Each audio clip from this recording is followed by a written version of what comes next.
Hello everyone, and welcome to our last video on the Student Success Workshops video series. So today I am going to be talking about how to manage stress and build resilience. Over the past three videos, I have spoken about the importance of finding your why or your purpose, or the reason why you are at school and you're doing the things you are doing, you're taking the subjects you're taking, and the course that you are busy with right now. And in the second video, we spoke about the importance of planning your time and making sure that you spend your time wisely and you invest it in things that will help you build towards the goals that you set for yourself and ultimately your why or your purpose in life. Yesterday, I spoke about some techniques and skills to help you learn better, study better, and be able to remember the things that you study. And as we all know, stress is a normal part of our daily life. And sometimes stress is important because it signals that we need to take action. And sometimes stress serves as a motivation to help us perform better. Now, what happens is when stress gets in our way of actually performing better, of actually taking action when we need to, it becomes detrimental.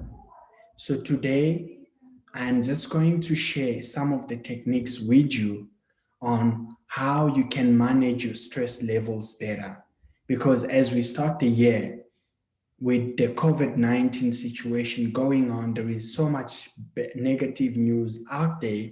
And with the whole change in the way we learn now from face-to-face to online, and sometimes you alternate from coming to campus and staying at home, the stress level can be very high. And if maybe you have just moved from primary school to high school, or you are in grade 11 or grade 12 or in any other grade, sometimes, along the way, you will experience a lot of stress.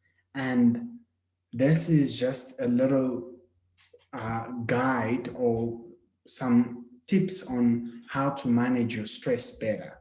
So I'm going to upload the slides again, like I have done it in the past videos. And I just want to also emphasize the fact that this is a very practical workshop, and it's important for you to be able to practice these tips and these suggestions that we are giving, so that you can get the full benefits of it.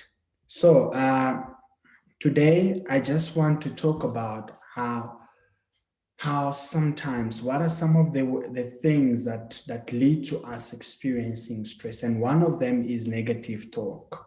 So sometimes we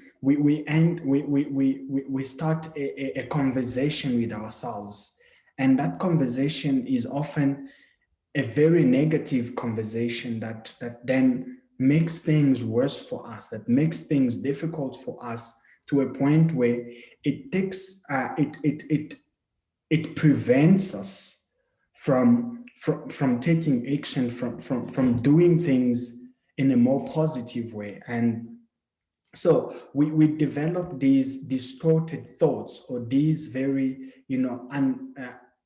like unrealistic ways of thinking, this negative way of thinking, that then contributes to the stress that we experience. Let's say, for example, there are a couple of different types of negative thoughts or negative talks that then contribute to us stressing. The first one is personalization. This means that you blame yourself when things go wrong.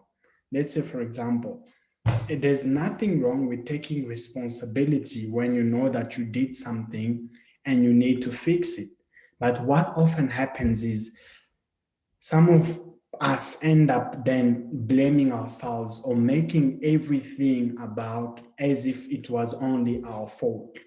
Let's say, for example, if you didn't, you know,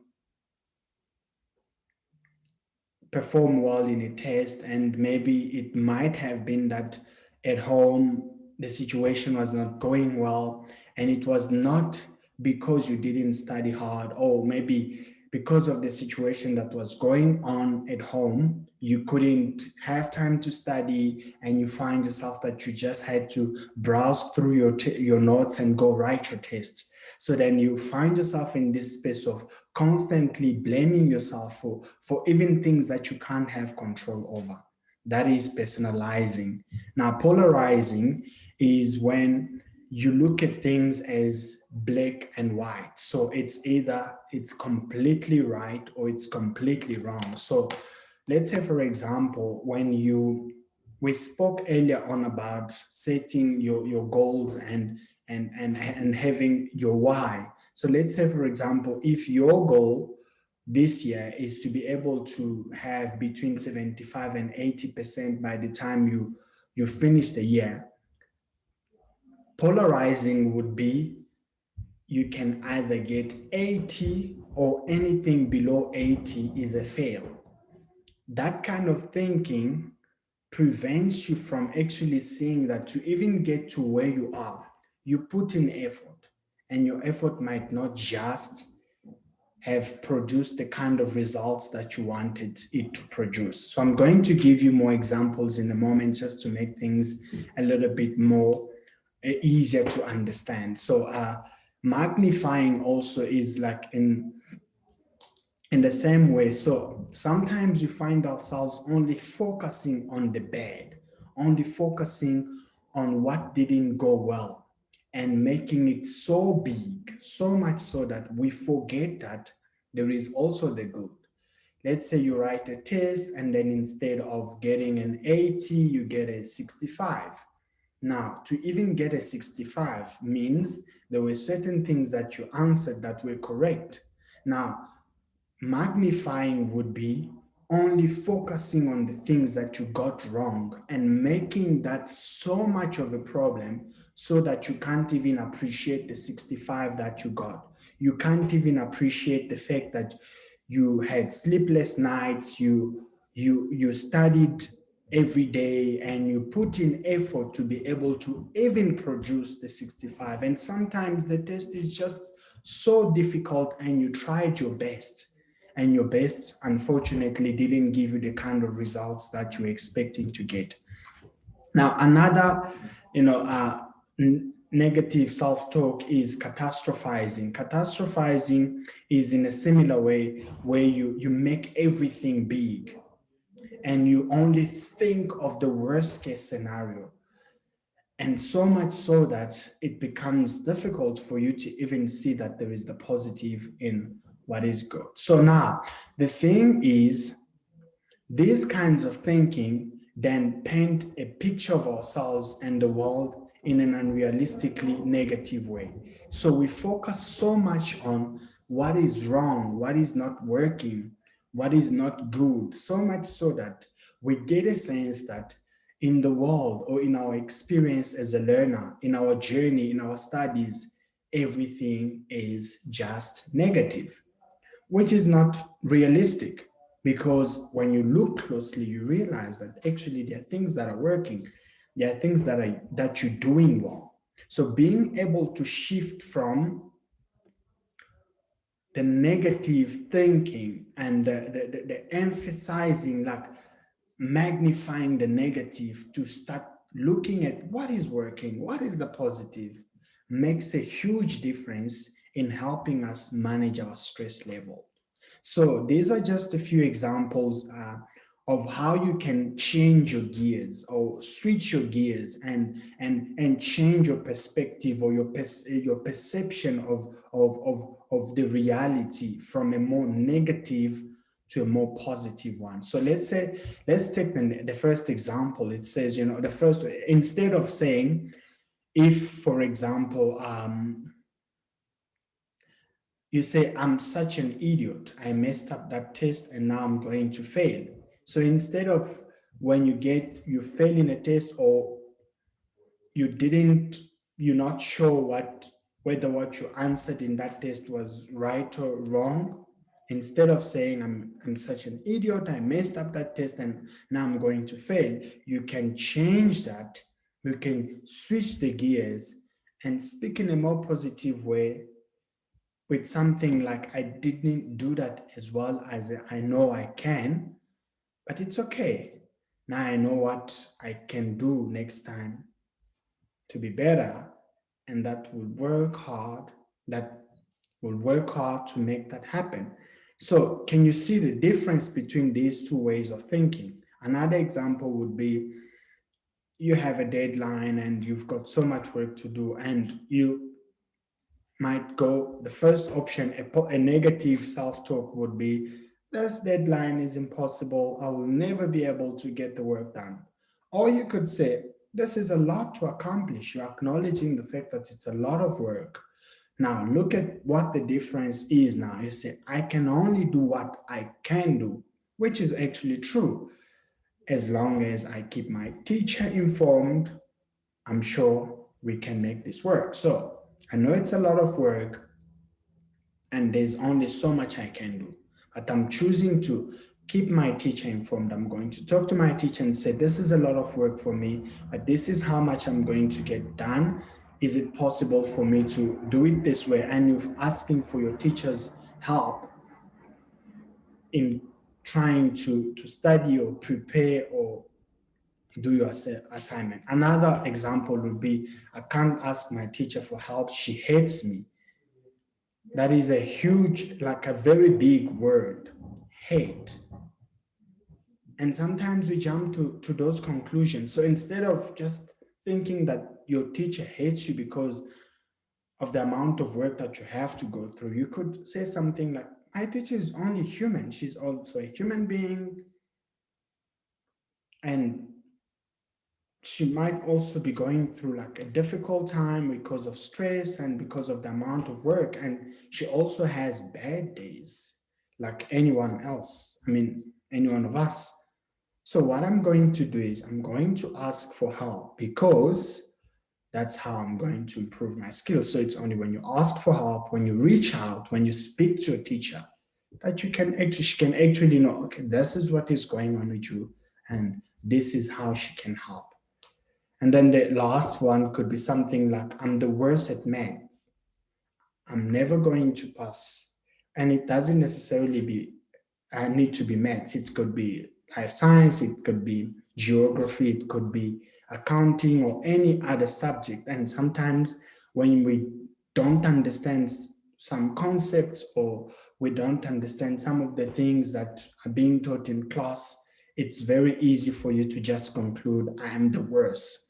And now what happens is, you now start thinking about the worst scenario. You start magnifying, you start making things, so only focusing on the negative, which is, I'm going to fail, things are not going to work. And that just increases your level of stress. But when you change the way you think, instead of magnifying and making things worse in your mind, you can say, maths might not be my strength. You are acknowledging that I am having difficulties in maths, and it actually is not my strongest point, but this is what I'm going to do. But this is what I know. I know that I'm good at other things. You might not be good at maths, but you're good at accounting. You might not be good at maths, but you might be good at science, like geography. You might be good at chemistry or physics or any other subject, or English or whatever other subjects, which is normal. As human beings, we all have our strengths and areas that we still need to improve on. Now, what is it that I need to do? So if I work hard at it, I can give passing my best shot. So let me work hard on this and see how things go, and ask for help. So when you practice these, changing from a negative self-talk to a positive, you will start noticing that thinking in a positive way, looking at what works instead of only focusing on what doesn't work and what could go wrong, what is the worst case scenario, actually helps you make positive self-talk a natural kind of reaction to situations in your process of dealing with stress, or in the course of the year as you go on this year.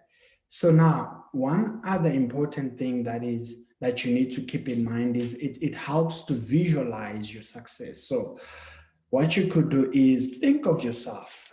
What is the goal? Remember what we said, you need to know your why, you need to set goals. So think of your why. If your why is like making my family proud and myself proud. So if those are your whys and your goals could be maintaining between 75 and 80% in every one of my subjects. Now, it's important for you to visualize. And the reason why you visualize is you want to experience what it feels like, what it will feel like when you've achieved those goals. Who is going to be there? Is it my mom? Is it my dad? Is it my grandma? Is it my granddad? Is it my uncle or whoever, my friend or whoever is the most important person, or who are the people you love and you care for and the people you would like to see uh, uh, around you when you succeed, or people who would like to see you succeed. What are some of the feelings you experience? What will be different when you achieve those goals? And that helps you also give you a sense of positivity. It motivates you and it helps you start to realize that this can actually be done, and to start to look forward to experiencing those feelings and going through that emotional experience of having achieved your goals. Now, visualizing your success is important because it shifts your attention from what is not working, what is worse, what is negative, to what is it that you would like to see happen instead. And it helps you build hope, optimism, and positivity. And the more you practice this, you can practice this with every one of your subjects, the easier it becomes for you to start shifting from a more negative self-talk, dwelling into the negative, to actually starting experiencing your academic year in a more positive and in a more fulfilling way. So another technique that you can use to deal with stress is just to stop and take a deep breath. And there is an exercise here that I am just going to explain, but please practice it at home a couple of times, become comfortable with it, and make it part of the things that you can use to help you deal with stress. So it is really just a 3-step exercise. So you need to breathe in, and as you breathe in, you count. On a count of 1 to 4, you go breathe in. Now on a count of 1 to 7, you hold for about, you count from 1 to 7, you hold your breath. And then on a count of 1 to 8, you exhale. And what you do is you inhale with your nose only, you go.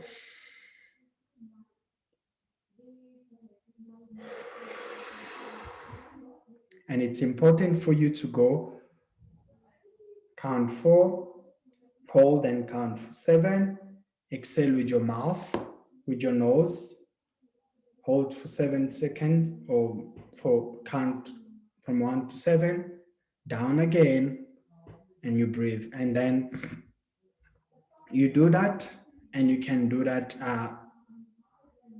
you do that 3 times, 4 times, and the more comfortable you become, the longer you can actually do it. And what that does is it relaxes your muscles, it relaxes your body. It allows you to get rid of all this unnecessary tension that you sometimes keep in your body because something is not working or things are not going the way you thought they would go. And it also just allows you to focus and get some fresh and more positive vibe. So this is really just an explanation of what I just did, you're more than welcome to read it and practice it at home. Practice, practice, practice, practice, because it is important for you to be able to do it. It's nice to watch this video, but if you're not going to do, it is not really going to help. So I hope you're going to take this, stop the video if you need to, practice, and then make this as part of your routine whenever you are dealing with stress. Now, the best way though to make sure that you deal with stress relates to something that we spoke about earlier on, which was managing your time effectively and prioritizing. And the reason why managing your time is important is it helps you stay on top of your game. It helps you manage your workload. If you are consistent in making sure that you do your work when you are supposed to do it, it helps reduce the level of stress and anxiety and worrying that you might experience. Because what happens is sometimes you avoid maybe reading that chapter because you don't understand it. Now, what ends up happening is the more you avoid doing your work, the closer you get to your deadline. If it's a test that you are going to be writing, if it's an assignment that you need to hand in, the more you avoid the work because you don't understand it, the closer you get to the deadline and the more stress you're building up. And now, the more you avoid, the more stressed you become. And that then kind of just puts you in a position where you are experiencing so much stress and you are unable to actually cope in an effective way with your academics or your workload. So if you happen to feel like, and like I said at the beginning, stress is a normal experience that we all go through. Now, if you happen to feel like you are so stressed that you've tried all these tips and all these strategies and it still doesn't work, you feel so overwhelmed and you really need something different. And then you can come and see us. We are here to support you as your uh, learner support team. You can email me, like I said at the beginning. We've got our email here on this slide. You're more than welcome to email me or to email Paul. Then we can, schedule a few sessions just to talk and reflect on what your experiences are like and what is the best way in which we can help you deal with those experiences or whatever tension or whatever struggle that you might be going through. So now, just to close off, it is very important for you to do one last thing. This year is probably going to be very long. It's probably going to be, challenging. You're going to be under a lot of pressure and a lot of, there's demands from different teachers who have different styles of working and different standards and all that. So it is important for you to sit down, and I would like you to sit down literally and write down what are some of the resources that you have available. Is it your mom? Is it your dad? Do you have a friend? Can you think of a friend that you can go to when things are not going well? Do you have a classmate, someone you click with, someone you can study together with?